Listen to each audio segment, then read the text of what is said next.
Баршаңызға сәлем достар, менің каналыма қош келдіңіздер. Мен сіздерге бүгін көз айналасындағы әжімді үй жағдайында қалай кетіруге болатынын айтатын боламын. Видеоны соңына дейін көріп, лайк басуды ұмытпаңыздар. Түрлі мимикалардың әсері бет терісіне айтарлықтай әсер етеді. Әсіресе көз айналасындағы тері тым нәзік болғандықтан, ең алғашқы ұсақ әжімдер де осы тұстан байқалады. Ер адамдардың терісі әйелдерге қарағанда қалың әрі әжімге тез беріле қоймайтындығы себепті, бір жағынан әйелдер үшін қартаю белгісі өте қорқынышты болғандықтан, мейлінше әжімдердің алдын алып тосқауыл қойғысы келеді. Көз айналасына түскен әжім іздерін жою үшін бір дана орташа картоп, бір дана жұмыртқаның сарыуызы және бірнеше тамшы бадам майы мен бинт және қайшы қажет. Бір дана орташа көлемдегі картоптың қабығын ашып, тазартып жуып алғаннан кейін, оны үккіштің ұсақ көзінен өткізіп аламыз.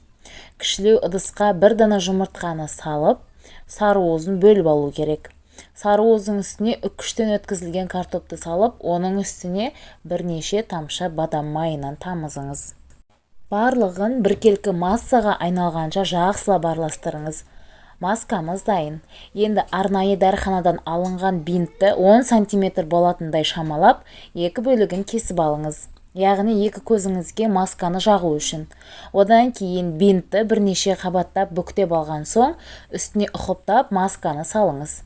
Алдымен бетіңізді тазалап жуып алыңыз, немесе көз айналасын тоникпен сүртіп алыңыз. Одан кейін маска салынған бинтті көздің үстіне көздің айналасындағы әжімдерді жауып тұратындай етіп жабыстырып қойыңыз. Масканы көз үстіне қойғаннан кейін отыруға немесе тұрып жүруге болмайды.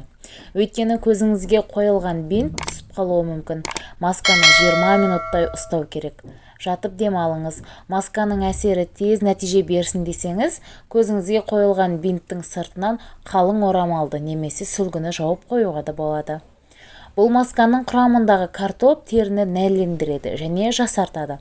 Көз айналасындағы әжімдердің тартылуына, терінің тегіс болуына үлес қосады. Бет терісінің қартаюын тежейді. Сепкіл мен пигментті дақтардың пайда болуын алдын алады, көздегі шаршауды басады және ісінудің алдын алады. Екінші маска ол ақжелкен маскасы.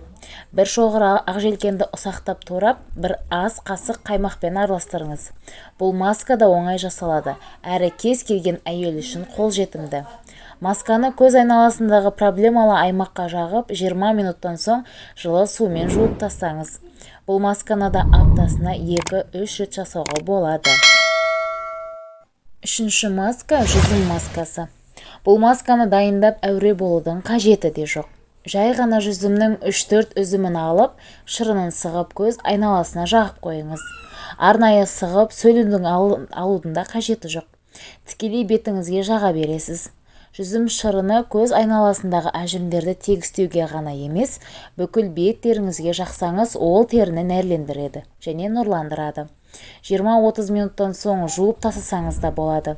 Немесе жатар алдында жағып жатсаңыз, таңертең жылы сумен жуасыз. Ол өте тиімді. Достар, егер бұл видео сіздерге ұнаған болса, менің каналыма тіркеліп, лайк басуды ұмытпаңыздар.